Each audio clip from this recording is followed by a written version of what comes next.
é o principal conselho que dão pros jovens hoje em dia, né? Nossa, você é muito novo, você tem que curtir a vida, aproveita a vida. Que é o pior conselho que podem dar para um jovem, né? No fundo, estão falando, ó, seja irresponsável por mais tempo. Sim. Né? Aguarda um pouco mais para assumir responsabilidade. Você precisa criar dificuldade artificial na sua vida. A luta sempre fez parte da formação dos líderes da história. Como quando você desperta para a busca da verdade, isso muda tudo, né? Quando você sai da caverna pela primeira vez, você fica até um pouco tonto. É como se você estivesse num quarto escuro a vida toda e do nada alguém acende a luz forte, né? A luz da verdade, ela te cega no primeiro momento. Quem você tá pintando aí, João? Quem? Jesus. Fala mais alto. Quem que você tá pintando? Jesus. Olha Jesus.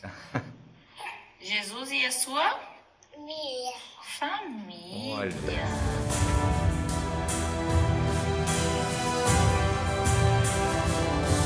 Seja bem-vindo a mais um Pax Podcast. Eu sou o Cássio e hoje estamos com um super convidado e com a equipe completa aqui. Estamos com o Leonardo, né? Seja bem-vindo, Leonardo, de volta. O Thiagão tá por aqui também.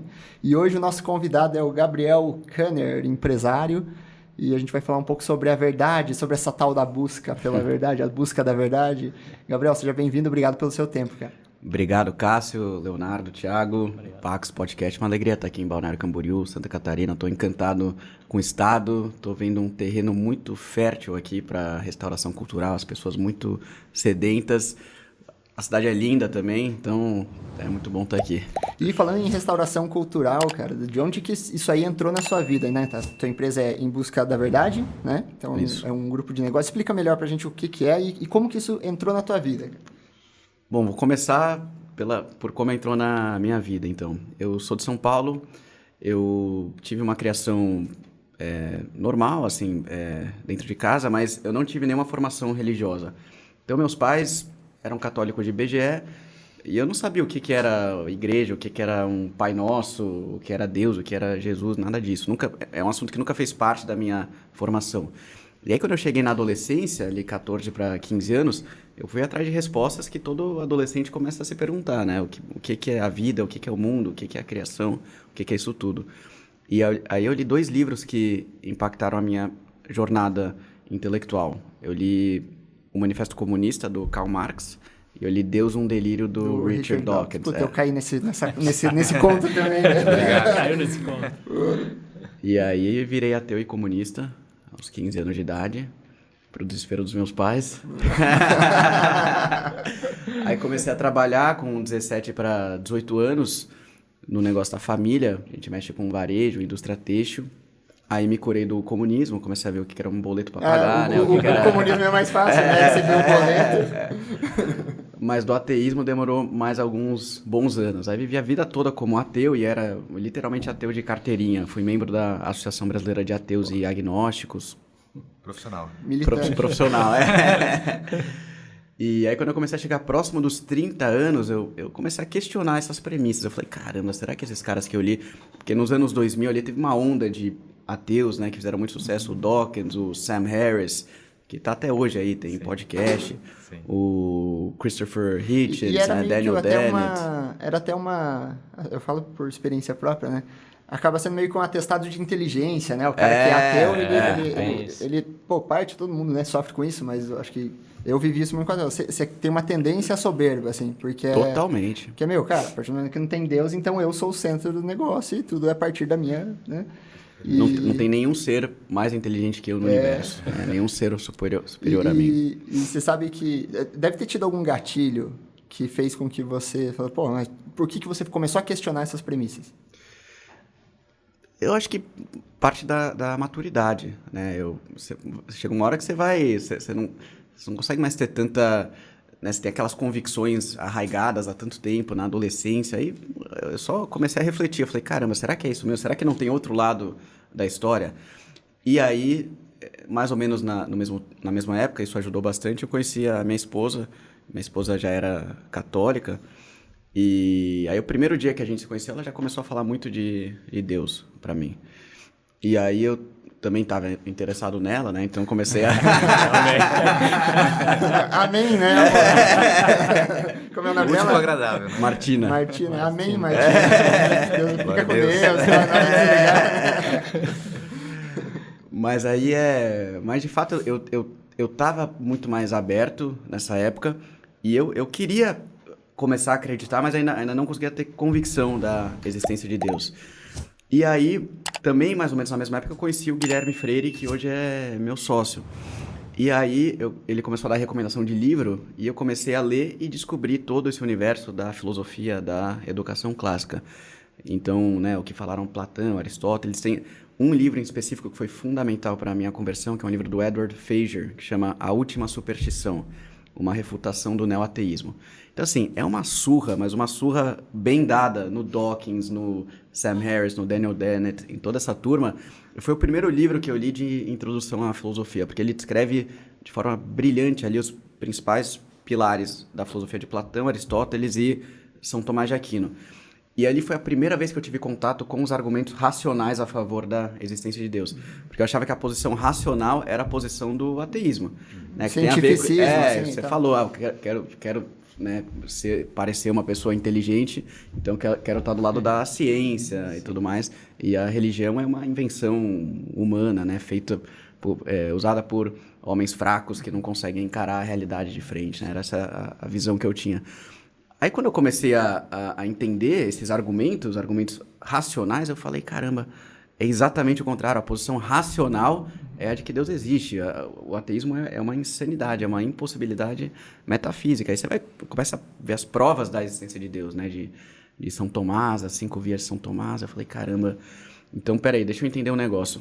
De um lado, a gente tem os maiores gênios da história da humanidade, os caras que chegaram ao nível mais alto do intelecto humano. Todos eles falam com veemência que Deus existe.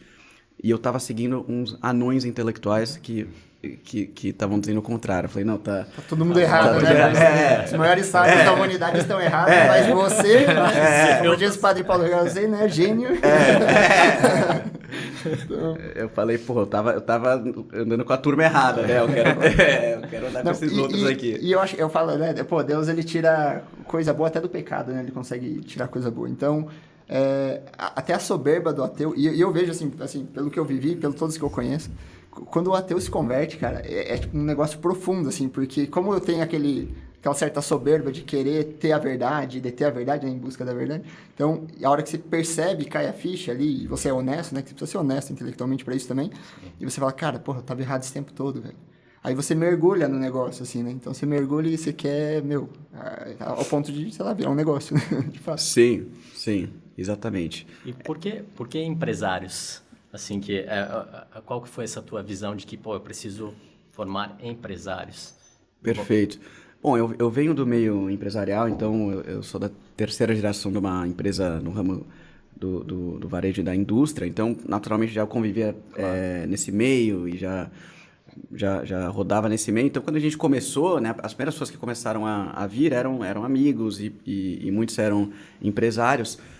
E eu acho que é fundamental formar os empresários porque é um dos pilares de sustentação da sociedade, né? Então, se a gente for pegar na República de Platão, no auge da República, ele divide a sociedade em 3 grupos, 3 classes, né? A primeira ele vai chamar da classe sacerdotal, que é uma classe de intelectuais que basicamente vai viver para contemplar a verdade, né? Buscar as verdades universais e mostrar o caminho das virtudes para as pessoas, né? Você vai ter uma classe dos guardiões, que vão ser responsáveis pela defesa das pessoas, né, pela proteção das pessoas, que basicamente é quem tem as armas, e você vai ter uma classe das pessoas que cuidam das necessidades materiais dos outros, né, produção de comida, de roupa, de casa, energia, tudo isso, que eles chamam de artesãos, mas são os empresários, né? A gente pode entender no contexto de hoje como os empresários. Então, esses são os 3 pilares de sustentação de uma sociedade, né? Você vai ter o pilar moral, que Platão coloca como essa classe sacerdotal, né? Depois do início da igreja, com a vinda de Cristo, tudo. Isso aqui, o pilar moral é a igreja, né? É o pilar de sustentação da nossa sociedade. O segundo são as forças de defesa, né? A polícia, as forças armadas. Imagina o que seria de nós se essas pessoas parassem de existir. E o terceiro pilar de sustentação são os empresários, é quem sustenta a economia, né? Quem gera empregos e tudo mais. Então, é fundamental que a gente tenha uma educação muito melhor do que a gente tem hoje, porque a gente está falando diretamente da economia, né, da formação das pessoas. E aí tem muita confusão hoje em dia também, porque a gente fala sobre empresários, e aí as pessoas usam o termo capitalismo, e muitas vezes elas nem sabem o que estão falando. E existe uma confusão grande também com esses conceitos hoje em dia, porque as pessoas imaginam essa grande batalha do capitalismo contra o comunismo, mas o capitalismo não é um termo tão preciso, porque a gente pode falar dos empreendedores, as pessoas que geram emprego, né, que se sacrificam, que constroem o negócio na raça. Isso a gente está falando de pequenos empreendedores aqui, o cara que tem a venda do hot dog, né, Popcorn, né? do sorvete. Então isso é uma forma de capitalismo, mas muitas vezes as pessoas colocam no mesmo balaio a BlackRock, né, a Vanguard, o Fed, né, o Banco Central Americano. Assim, são literalmente coisas diametralmente opostas. Então, quando eu falo do empresariado, a gente tem que formar as pessoas que de fato geram emprego, né? Porque qual que é o problema do sistema inflacionário global, com os bancos centrais, com o Fed, que é inflação infinita. Então, na verdade, quem eles estão ferrando é exatamente o empreendedor, é o cara que está ralando para criar riqueza, criar valor de verdade, né? Não é o cara que está imprimindo dinheiro. Então, a gente tem que organizar esse grupo de pessoas, né, as pessoas que estão produzindo, que estão gerando valor, de fato, e a gente precisa atrelar esses valores que vêm de toda a nossa tradição de 2000 anos, né? Porque se a gente quer melhorar a sociedade como um todo, isso passa pela economia. Inevitavelmente, a gente precisa organizar a economia. Querendo ou não, são as pessoas que detêm ali boa parte dos bens materiais e que você vai ter, né, isso, de qualquer forma. Então, você fala muito sobre isso, né? Então, você vai ter ali uma classe dominante, ali, uma certa elite que vai conseguir... Isso vai existir. Aí você tem duas opções. Você pode ter uma classe ali, né, que tenha mais acesso ao material e ao dinheiro e à economia e tudo, com virtudes ou sem, sabe? O que você prefere? Exatamente. Em que mundo você prefere viver, sabe? Exatamente. Porque você fala em educação, e quando a gente fala em educação, geralmente você pensa, uma criança, né? Então, educação criança. Então, você está falando de educação de empresários. Então, é alguma lacuna que ficou na educação que existe hoje e que precisa ser feita. É isso que vocês se propõem, a preencher essa lacuna. Isso. E é pegar empresários e trazer... E como isso é feito? Basicamente o que a gente faz no Em Busca da Verdade é formar os empresários dentro da tradição clássica. Então, tudo que é relacionado à educação clássica, que abrange todas as áreas da vida, né? Então, a gente fala de filosofia política, história, antropologia, casamento, né? Qual a vocação do matrimônio, né? Qual a minha vocação como pai, a vocação da esposa, né? Como é que é meu papel de marido, papel de esposa dentro da família. Tudo isso é fundamental, porque não adianta, o cara pode estar bem no trabalho dele, profissionalmente, mas se a família está uma bagunça, o casamento está desarranjado, né? Tá com problema na educação dos filhos. É óbvio que isso vai impactar as outras áreas da vida. É necessário estar em unidade. Exatamente. Então, hoje em dia, a gente começou a ver que tinha muita formação técnica para empresários. Então, o cara vai falar sobre vendas, sobre processo produtivo, sobre gestão, governança. Que, óbvio, tudo isso é fundamental. O cara tem que saber isso. Mas, talvez mais importante até é a formação humana, né? Como é que estão os valores da pessoa. Então, não tem como negligenciar isso. Então, a gente começou a trabalhar dessa forma. E a gente tem uma sede em São Paulo, na Faria Lima, a gente faz encontros presenciais lá e tem todo um programa de formação para se aprofundar em cada um desses temas. E o que você já percebeu assim nas primeiras turmas e tudo, qual que é o feedback do pessoal? Eles percebem já a diferença na própria forma deles liderarem, né? Porque o empresário ele é um líder, né? De alguma forma ele é um líder. Sim, ele é um líder e a gente percebe demais isso. O perfil médio do cara que está com a gente, normalmente é o cara que montou empresa, cresceu, prosperou, do ponto de vista financeiro está com a vida encaminhada, e aí ele chega num ponto da vida que ele percebe que o sentido da vida não pode ser ganhar dinheiro. Tem que ter algo a mais que isso. Então o cara começa a sair dessa visão materialista, e normalmente é quando ele começa a se interessar por filosofia, teologia. Ele fala, tá bom, legal, construir as coisas, ganhar dinheiro, mas e agora? O que que eu faço com isso? Começa as perguntas. O que eu faço com a moeda que eu recebi? Né? A parábola dos talentos. O que eu vou fazer com isso? E aí começa, de fato, esse chamado para construir um legado. E aí, o que me deixa otimista é que eu vejo muitos empresários passando por isso hoje em dia, né? E acho que no Brasil de forma especial. Então, despertando para isso, realmente querendo viver uma vida com mais profundidade. E aí a gente tem diversos relatos, testemunhos de pessoas que mudaram de vida, mudaram completamente de vida, né? A gente tem um caso interessante de um casal que entrou em uma das primeiras turmas do Em Busca. E a gente entrou em contato com eles no final do ano para ver se eles iam continuar no ano que vem. E aí eles falaram que não. A gente perguntou por quê.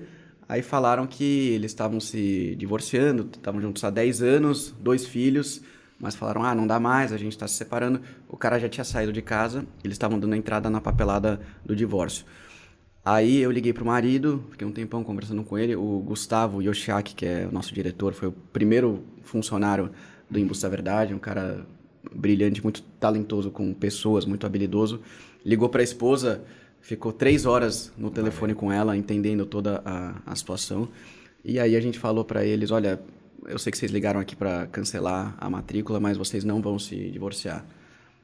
Aí eles ficaram meio chocados, assim, não é uma resposta que... Não é comum, né? Não era o que eu esperava. E aí eu liguei para o Dr. Jorge Rodrigues, que é um dos nossos professores, que é um psicoterapeuta brilhante, um dos maiores especialistas em restauração de matrimônio do Brasil. A gente recebeu aqui uma das primeiras mentoradas dele. Veio é? falar de relacionamento. Que legal. Psicólogo. E aí o Dr. Jorge entrou na jogada e fez sessão com o marido, com a esposa, aí ele voltou para casa. Aí eles mandaram foto pra gente, os dois com os 2 filhos, aí a gente ficou super feliz. Aí passa um tempo, a mulher liga pro Gustavo, fala, olha, eu tenho uma notícia que não falei nem pra minha mãe ainda, mas eu precisava falar pra vocês primeiro. Eu tô grávida do nosso 3º filho, e esse bebê não existiria se não fosse o Em Busca da Verdade. Lindo. Aí eu falei, caramba, se a gente não fizer mais nada, só essa história já valeu, valeu a pena. E eu acho que também essa visão de propósito, né? Porque assim, empresa, eu tenho empresa também, o Thiago também, né? Você tem que bater meta, cara. Então a gente tem até, antes de vir pra cá, eu tinha uma reunião lá com o pessoal da equipe, que a gente faz uma reunião semanal, onde a gente fala, sei lá, teve uma reunião que foi falar sobre virtude da ordem, sabe? Então assim, eu preciso que o pessoal bata a meta, bata as vendas, que a gente chegue no faturamento e tudo, mas isso ali é só um meio, sabe? Então, como eu vou fazer isso? A gente, mira em você melhorar como pessoa, melhorar... Você tá mal em casa, você não vai trabalhar bem. Sim. Né? Igual você falou. Sim. Então, se tô separando aqui, cara, não vou fazer nada direito. Assim. E até também a gente pega um pouco desse exemplo que você deu. Vai vir esse filho, vai vir a geração. Porque parece também a gente está num tempo que será que a gente ainda consegue fazer algo? Nós, né, na nossa etapa, talvez que a gente consiga realmente botar essa nossa próxima geração com consciência, com noção do que está acontecendo, talvez não aquela educação, como você falou, tive toda uma educação, mas não era bem por ali, me venderam uma coisa diferente do que eu estou vendo hoje, não me mostraram esse outro lado, né? Então a gente tem hoje um caminho também que a gente percebe que muitos pais não tiveram aquela formação, e aí não conseguem nem passar. Então a gente vê que quando a gente entra assim, por onde será que essa pessoa deve começar? Você deu uma ideia, mas o que você acha que seria um caminho, um ponto inicial, assim, para quem quer começar a entender como a minha família pode caminhar para isso? Eu converso com muita gente, o cara chega assim e fala, eu preciso melhorar a educação do meu filho, né? O que você sugere para o meu filho? E eu sempre falo que o primeiro passo é a própria pessoa, né? O cara tem que começar a se educar primeiro, porque o filho, ele vai ver o que você está fazendo, como você está agindo. Não adianta, né? Você tem péssimos hábitos, aí você espera que a criança... Não, mas o meu filho vai começar a estudar. Então, começa com a própria pessoa. Então, eu sempre gosto de falar de iniciar com o básico, né? Quando a gente fala sobre educação clássica, o primeiro ponto é isso aqui, hidratação, né? Isso é algo que ficou banalizado, mas... Quando a gente começa a se hidratar da forma correta, a nossa vida melhora, né? A gente tem alunos que tinham dificuldade para se concentrar, e quando o cara começa a tomar 2 litros de água por dia, melhora, a gente precisa de água para funcionar. E hoje em dia tem gente que não bebe água, né? O cara toma só refrigerante, sei lá, suco. Então, se o cara começa tomando 2 litros de água por dia, melhorando a alimentação, né? Parando de comer produto industrializado, voltando para alimentos naturais, proteína, ele começa a ter uma rotina de exercício físico, né? Eu recomendo muito o jiu-jitsu, assim, a gente sempre fala sobre o jiu-jitsu no Em Busca da Verdade, porque você precisa criar dificuldade artificial na sua vida, né? E você precisa se colocar em situações desconfortáveis, né? Onde você vai sofrer, vai ser um sacrifício, mas isso é importante para ajudar você a crescer. Então, quando o cara começa a se acostumar com uma situação de combate físico, não tem como ele não ficar mais forte em todas as áreas da vida. Eu costumo treinar jiu-jitsu 6 da manhã. Aí eu acordo lá, literalmente às 6 da manhã, você começa a sair na porrada, né? Sim. E aí depois você vai, toma um banho e começa o seu dia. Então, porra, você já tá entrando no seu dia, você já se ferrou ali, literalmente, já apanhou, porra, já tomou mata-leão, e aí você começa o dia. Então, tudo isso é importante. A luta sempre fez parte da formação dos líderes da história, né? Ao longo do tempo, o homem que não sabia lutar, assim, as pessoas não levavam muito a sério. É óbvio que não ocuparia uma posição de liderança, né? Os líderes, né? Quem que era essa classe que liderava os outros ao longo da história, na Idade Média e tudo mais, que era conhecida como aristocracia. Eram os caras que lutavam, né? Não era... As pessoas olham muito como um privilégio, mas era uma responsabilidade muito grande, porque os caras que iam para a linha de frente, os caras que tinham os exércitos e que lutavam. E o rei, na Idade Média, quando ele ia declarar alguma guerra, ele tinha que ir em todos os centros do reino e conversar com esses caras que tinham esse poder das armas e tudo mais, e convencer eles por que essa guerra tinha que ser lutada. A gente tem que defender a terra, tem que lutar contra esse povo. Então, o cara que era líder, né, que tinha terra, que tinha esse acesso aos exércitos, um pré-requisito para isso é que ele próprio soubesse lutar. É óbvio, senão ninguém ia respeitar um cara desses. Eram medidas assim, né? As pessoas, né? É lógico, mas a gente foi perdendo isso completamente. Então a gente tem uma geração hoje de homens fracos, frágeis, né? Que né, sucumbem à menor pressão que eles sofram. Então, se a gente conseguir restaurar essa cultura da luta, e aqui no Brasil é algo maravilhoso que o jiu-jitsu foi criado aqui, né? Isso é motivo de orgulho pra gente. Então, Sim. O jiu-jitsu é um dos produtos brasileiros mais bem-sucedidos da história, né? Foi exportado pro mundo todo. Hoje o mundo todo treina qualquer lugar que você jiu-jitsu. vai, cara. Temos até um fora campeão do aqui na país, mesa. Né? Ah, é? É legal que o jiu-jitsu é isso mesmo que você tá falando, né? Esse desconforto, né? Ele procura... É o desconforto primário da coisa, né? Então, Sim. treinar, aquecer, já é um desconforto. A técnica já é um desconforto na hora da prática ali. E na hora do rola nem se fala, né? Sim. Tu tava falando, eu lembrei, porque as pessoas... Até hoje é assim, né? Tu mede a pessoa, se a pessoa... Na infância, né? Cara, acho que eu aguento com aquele cara ali, né? O homem na pancada, é isso, né? Então a pessoa é medida também nesses pontos, né? Tu falou Sim. da força e o jiu-jitsu também, ele é aquilo, né? Acho que Lewis fala um pouquinho também disso, né? Você pode praticar a força, ele tem a potência de exercitar aquilo, mas tu escolhe não fazer, né? Então Sim. acho que... E o exemplo, eu acho que também o exemplo que dá, né? Você estava contando do exemplo lá, né? Sim. Nesse Acontece. último campo. Até, antes de entrar uma pergunta, emendando o que o Thiago falou, Porque né? eu acho que às vezes você não precisa falar nada. Apenas mostrar. o exemplo de mostrar, né? Sim. Então, Sim. tem... Do jiu-jitsu, né? Só aproveitando, né? Agora já era. Agora já foi. Jiu-jitsu. Os caras estão no rolo aqui. Não, mas é que eu achei que foi muito bom esse desafio que surgiu naí pro Léo. E os filhos são isso, né? Eu tenho 3 filhos, né? Então, tenho o mais velho que é de 6 anos e também treino jiu-jitsu desde os 3 anos e meio ali. E agora fui competir no campeonato, fui no anterior, perdi, fiquei em segundo lugar e agora fui lá competir, né? Aí no caminho ele falou, pai, não vai competir não, tu vai perder, cara. Guri de 6 anos desse jeito, cara. Tu vai perder, tu vai lá e vai perder. Não, cara, vamos lá competir e tal, vamos lá. Na cabeça ficou aquilo, né? Aquela mecânica, pô, tá me desafiando, cara. Meu filho não bota na Alugou um acredita. espacinho lá, né? Mas, enfim, fui lá no campeonato, primeira luta, ok, ganhei. Na segunda luta, primeira luta ganhei. Saí, ele não tava torcendo, ele tava parado. Aí eu saí e falei, aí, cara, ganhei, tá aí ó, a resposta aí, né? Aí ele ficou meio emocionado. Na segunda, fui lá, ganhei, finalizei. Aí ele saí, comemorei com ele, tava emocionado. Papai, desculpa. Te falei isso, não era isso que eu pensava, não era isso que eu queria pra você e tal, né? Eu não queria ver você perder, na verdade, falou, né?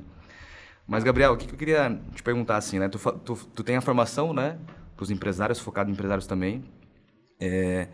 Que, cara, desenvolve, né, a formação clássica, né, essa educação que a gente precisa também no dia a dia, né? Mas e o Gabriel, antes de se converter, né? Já era empresário, né?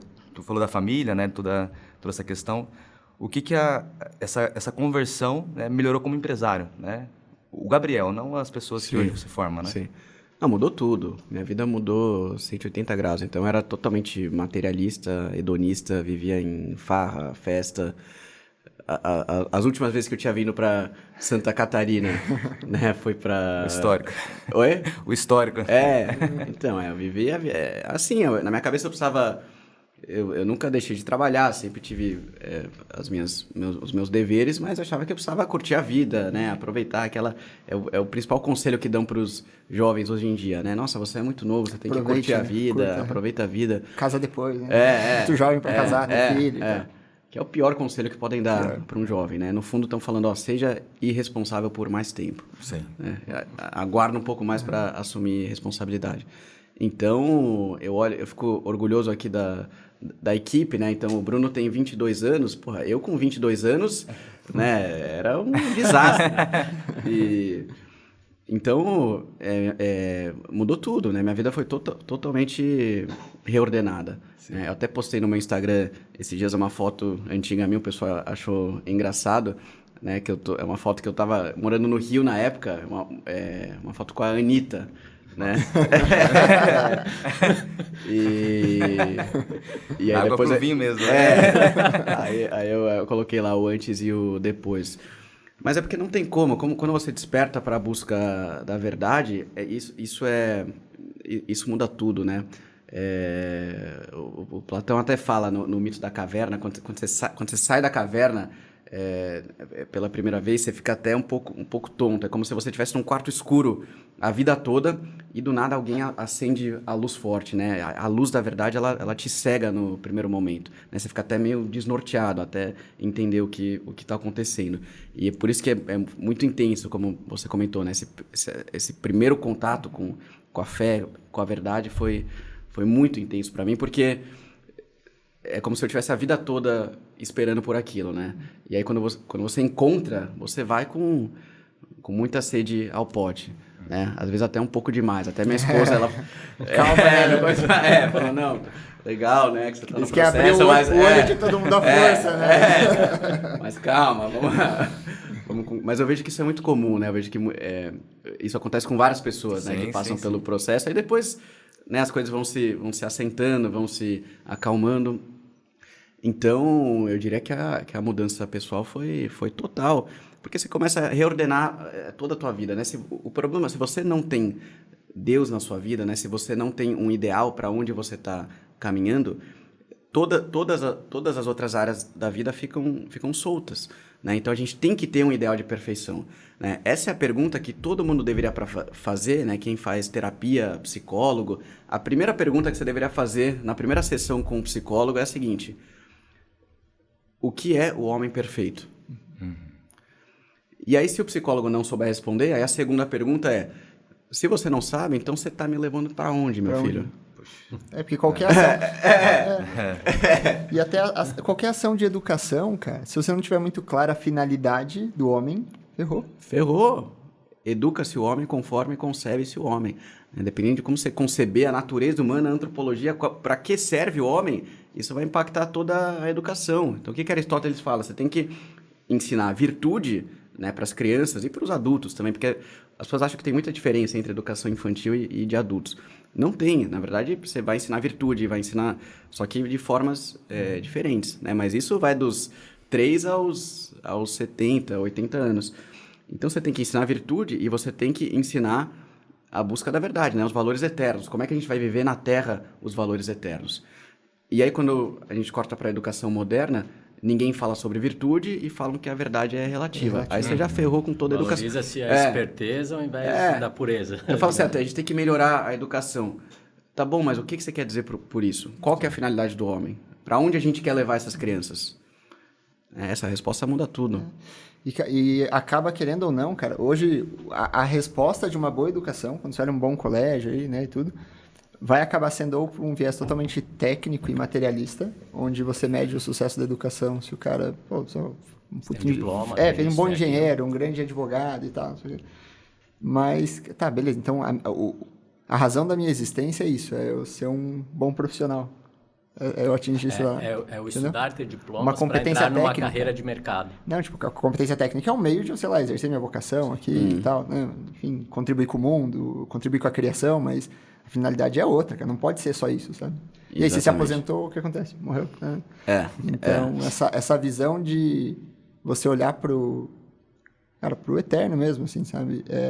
Eu acho que é algo que você vai encontrar na educação clássica, né? Que ele parte Sim. dessa finalidade. Pô, não, pra que eu fui criado? Por que eu tô aqui? E a partir disso eu vou vendo o que vai me conduzir para isso, né?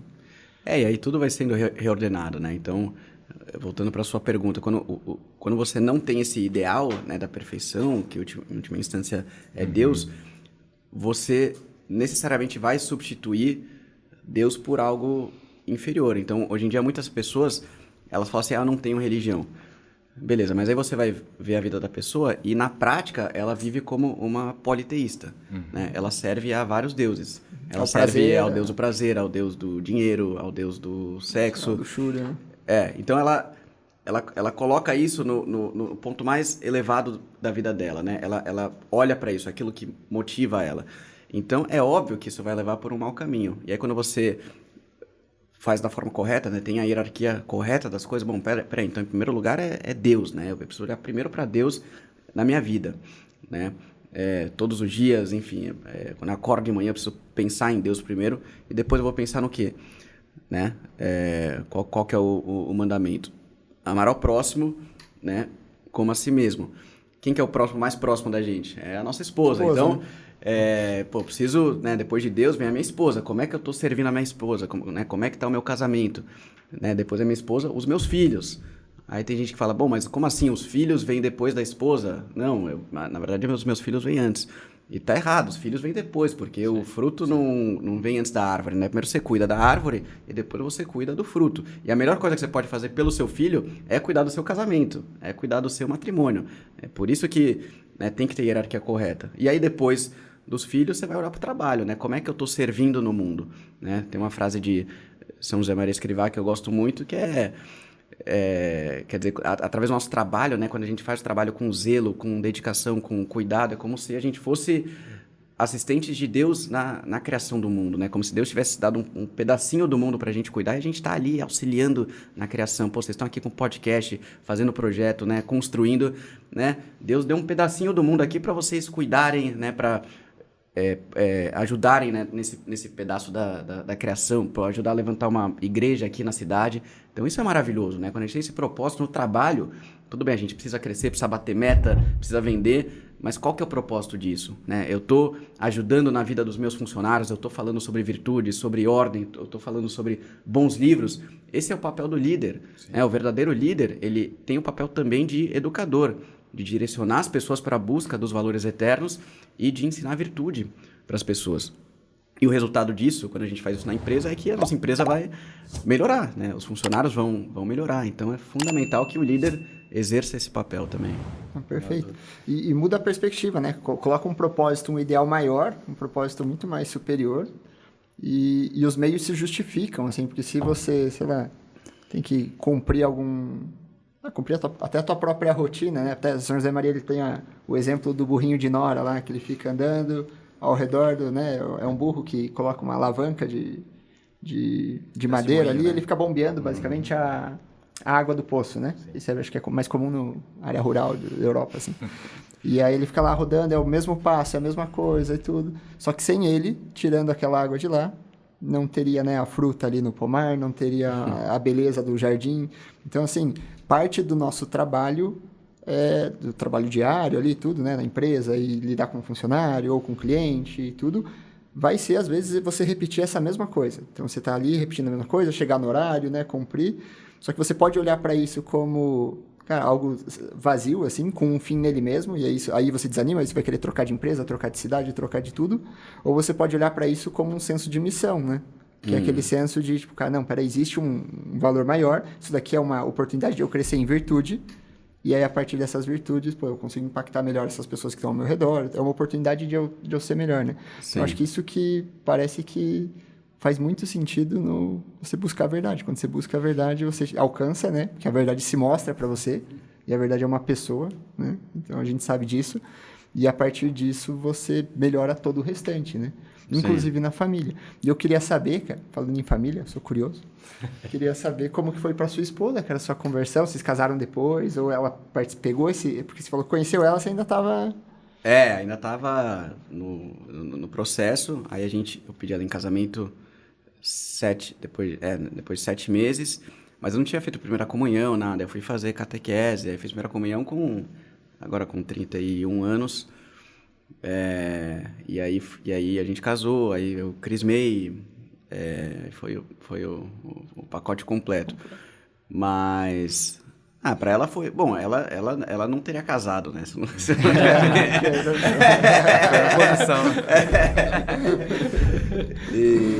Eu costumo dizer que por trás de todo grande homem existe uma grande mulher, né?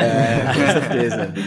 Assim como por trás de uma grande mulher existe um grande homem, sempre brinco com a minha esposa, isso. Sim. E uma coisa ali que você falou também, só porque a gente estava falando de família aqui, eu lembrei disso que quando nasceu a minha quarta filha, se não me engano, eu pensei assim, eu estava lá no hospital e tava, cara, eu acho que a melhor coisa, eu não colo assim com ela, acho que a melhor coisa que eu posso fazer por ti, minha filha, é amar tua mãe.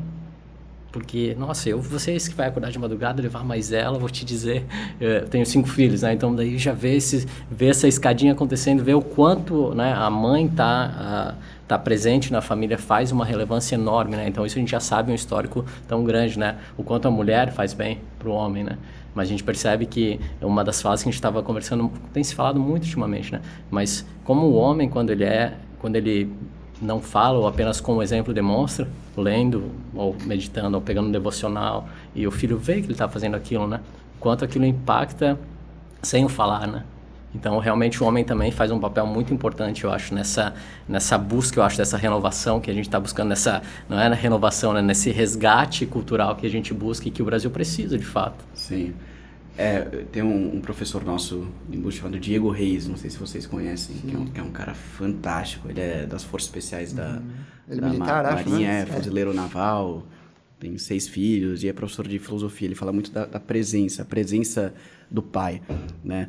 E aí muitas vezes ele dá esse exemplo, né? Que vem a criança perguntar alguma coisa, mostrar alguma coisa, né? A criança fez um desenho, aí vem mostrar, olha, papai, o que eu fiz. Aí o cara... dá uma olhada assim e aí volta a mexer no celular. Aí ele fala que quando os filhos dele vêm com um desenho, a única coisa que ele faz é para mostrar que está genuinamente interessado naquilo. Porque você não precisa elogiar, não precisa falar, nossa, que lindo. Só que você precisa reconhecer, você precisa estar presente naquele momento. E aí ele pega o desenho e fica parado olhando assim. A filha fala, viu, papai? Fala, vi, filho. Resolvido, só isso, né? Tão simples, só isso. né? Eu pego, ultimamente, eu pego o desenho, pega lá os ímãs que a gente tem e põe na geladeira. O papai vai olhar quando a gente estiver lá e vamos ver todo mundo junto. Aí, no café da manhã a gente vê uns desenhos e depois tira da geladeira ou joga fora, porque senão é uma pilha de desenho. É muito bom. É que o meu não começou a desenhar ainda. Não, dá o celular aí, Calazans. Não, eu vou ter que mostrar porque essa é uma das coisas mais fofas que eu vi na minha vida. Que meu filho tava pintando hoje. Eu não sei se vai dar pra pegar aqui naquela lá, na câmera. sua frente ali. Não vai dar pra escutar aqui. Quem que você tá pintando aí, João? Quem? Jesus. Fala mais alto. Quem que você tá pintando? Jesus. Olha Jesus. Jesus e a sua? Família. Olha só. Que lindo. Sagrada família. Ai, Cara, isso é sucesso, né, velho? Isso é sucesso. Pô, parabéns, cara, parabéns. Cara, caminhando pro final aqui, queria agradecer você pela presença, tá? Pelo tempo, a disponibilidade. Também queria que você deixasse como o pessoal consegue encontrar você, encontrar o Em Busca da Verdade. Legal, tô no Instagram, @GabrielKanner, com K e 2 N's. E tá o perfil do Em Busca da Verdade, lá também, @EBVOficial. Então vai ser uma alegria. E a gente vai deixar na descrição aqui também, tá? E lembrando, né, como o próprio Gabriel falou aqui durante o episódio, essa iniciativa aqui, ela tem a gente ajuda algumas causas que, né, são causas superiores, muito superiores a nós. E o que a gente está ajudando agora é a levantar a igreja, né, a construção da igreja da Paróquia Senhor Bom Jesus, no Monte Alegre, em Camboriú. Então já está avançando lá, a gente vai deixar aqui no final do episódio já. Que eu vi o padre como lá, o padre com a batina suja de cal, cimento lá, de cal, né? Então a gente vai deixar aqui e a gente deixa aqui na descrição também o Pix para você ajudar, qualquer coisa vale, eu gosto de falar todo episódio, às vezes a pessoa fica envergonhada de mandar porque vai mandar um pouquinho e tudo, não, são com vários pedacinhos, com vários pouquinhos que a gente consegue construir algo que vai ter um efeito eterno, né? Que é o efeito de ajudar a alma de muitas pessoas e essa alma, né, um dia vai nos agradecer no céu, se Deus quiser. Né? Gabriel, obrigado, se quiser deixar algum recado também, cara. Não, agradeço o convite, foi muito legal conhecer vocês, papo ótimo, desejo boa sorte, Deus abençoe vocês, os projetos de vocês aqui em Santa Catarina e estamos juntos nessa trincheira e vamos em frente. Muito bom, pode contar sempre com a gente. Pessoal, e você que está aí assistindo, se inscreve no canal, a gente vai deixar aqui embaixo também o link, como o Cássio falou, e compartilha isso, manda para quem precisa escutar um pouco disso que a gente conversou aqui e até o próximo então. Léo? Valeu, acho que é isso, né? Prazer estar aqui com vocês mais uma vez. Obrigado. Obrigado, Gente, pessoal. vai rolar um rolo agora. Agora eu disse aqui as faixas aí como estão. Tá bom, obrigado, pessoal. Até o próximo. Tchau, tchau. Meus irmãos, minhas irmãs, com alegria.